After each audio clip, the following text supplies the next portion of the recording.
Seeing my stepmother banished into the dark forest in the outskirts of our community had never been my wish. But what can free me from a wicked and jealous stepmother? My spirit left me this fateful day. Thanks to my late mother who watched my back. This is my story. In Bautiri, a community where the sun speaks first and whispers travel faster than wind, where roosters crow serve as the clock, the roosters crowed faithfully before the church bell rang, and every child knew to rise with the wind or risk their mother's broomstick. Where the morning smoke from cooking fires gives unending joy in the hearts of children. It was in this close-knit community, where every whisper lived longer than secrets, there lived a boy called Paul, the son of a man, the pride of a people, one that all mothers wished to have as a child, one loved by his father and everyone in the community, a boy used as moral talk in all the community, and the target of a jealous heart. At 17, Paul was the boy every mother praised. His name and good behavior was always mentioned during discipline. Every father praised with a clap on the back, the boy every father trusted and every child adored for his kindness. The one whose name opened doors before he knocked. He sweeps the compound each morning before the dew dried. He fetched water without being asked. He even knew how to calm crying babies by singing lullabies his late mother once hummed to him beneath the mango tree.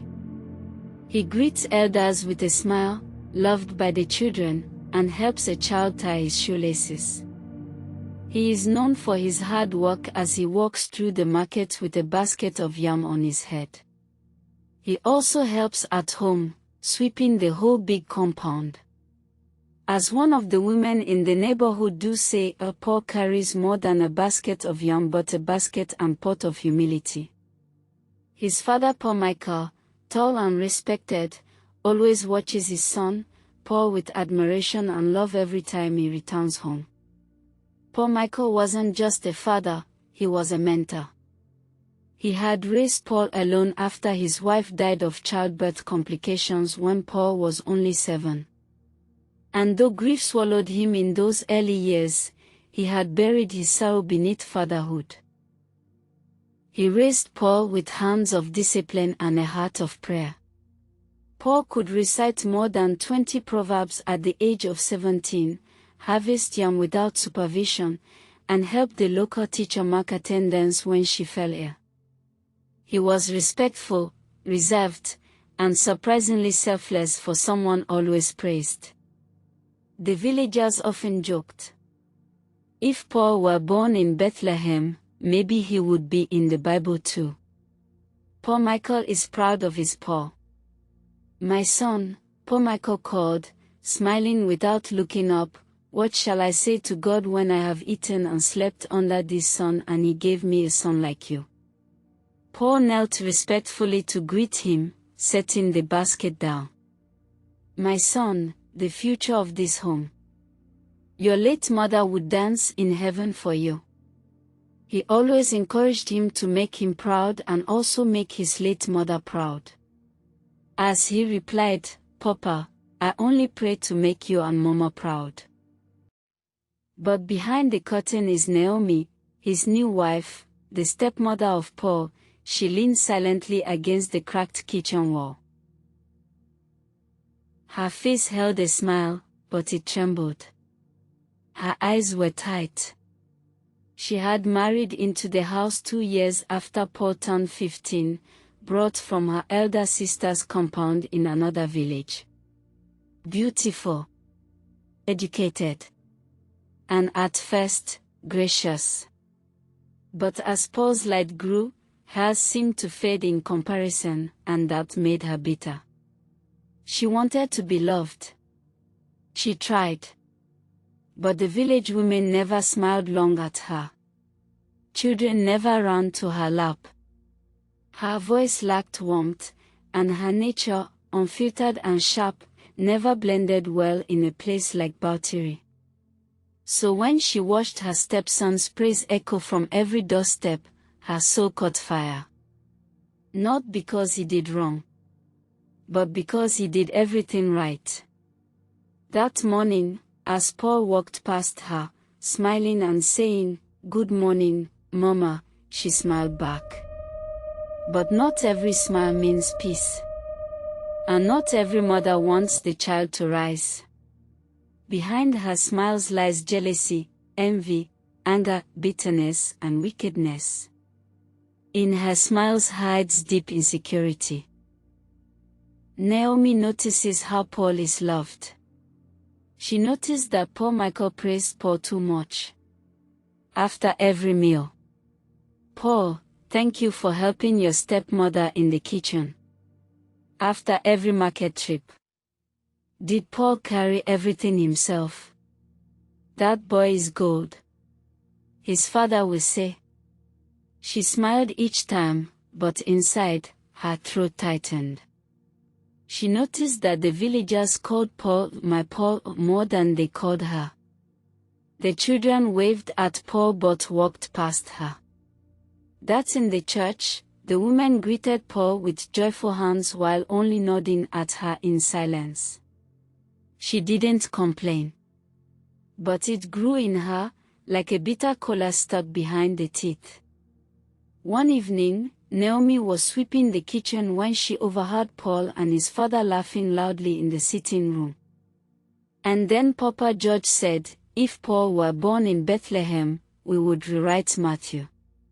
Paul chuckled. Paul Michael laughed heartily. "You see, even the elders know you are special." Naomi paused her sweeping. She clenched the broom and slowly pressed the straw into her palm until one of them snapped. At first, her efforts were subtle. She began correcting Paul sharply in public. If he dropped anything, she would scold him. "You're not a baby. Clean that properly." If he returned late from an errand, "You now move like a drunk man." If he made a suggestion, "Let your elders think for you." In the beginning, Paul Michael ignored it, thinking she was simply trying to assert discipline. But Paul noticed. He never complained. But his smiles became thinner around Naomi. His greetings were shorter. Still, he walked. Still, he swept. Still, he served. And that, more than anything, ate at Naomi's heart like acid on cloth. He refused to break. The more she tried to dim him, the brighter he glowed. Then came the afternoon that tipped everything. It was market day. Paul had gone out early with a basket of vegetables. Naomi was left behind with a few younger women from the village who stopped by to borrow salt. As they waited under the mango tree, one of the women said, "That Paul. He's more responsible than 5 men put together." Another added, "Naomi is lucky. She didn't suffer from childbearing, yet she got a ready-made son." Naomi forced a laugh. "He's not perfect. Children like that grow wings too early. They need correction." The women exchanged glances. The third woman, the boldest, replied, "Even if he grows wings, at least he's flying in the right direction." That night, Naomi cried in silence, not from pain, but from burning pride. It wasn't just the boy anymore. It was the world around him. He was no longer just her stepson. He was a competitor. And from that night, her bitterness became active. She no longer smiled when Paul greeted her. She measured his food with pettiness. She made sure the clean clothes were hung too late so his were always last to dry. But most of all, she began to speak softly to Paul Michael under the moonlight, planting quiet seeds. "You praise him too much, my husband. He's growing proud, and soon he may no longer listen to you." He is a good boy, yes, she had said, but too much praise spoils even the strongest clay. He needs boundaries. You're training a lion, not a goat. Poor Michael had only grunted in response. But she noticed, he didn't praise Paul during supper that night. And that silence gave Naomi her first real taste of satisfaction.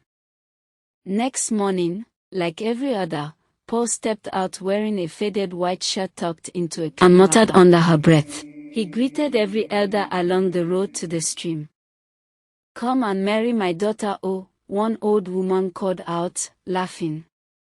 Paul only smiled. He didn't speak unless necessary. It wasn't pride, it was discipline. Every child that set their eyes on Paul began to shout his name in the street. Women wave at him. Men call him my Paul. Naomi stands at the compound gate. The praise hits her like wind on raw skin. And the more the world loved him, the more her envy burned. The more her bitterness became hot. Like fire hidden under calm ash. But what happens when love becomes a target? When a mother becomes a shadow? In the morning of a fateful day, Naomi rose early and stood at the edge of the family veranda, watching Paul as he swept the compound. His strokes were straight and rhythmic, the way his mother once taught him. The same mother Naomi now despised without ever having met. She carried a bowl of water and walked past him stiffly. "Good morning, Mama," Paul greeted as always, not looking up. Naomi didn't respond. She pretended not to hear and walked into the kitchen. There, she began washing plates, hard. She slammed the pot on the wooden counter, cut onions with ferocity, and muttered under her breath.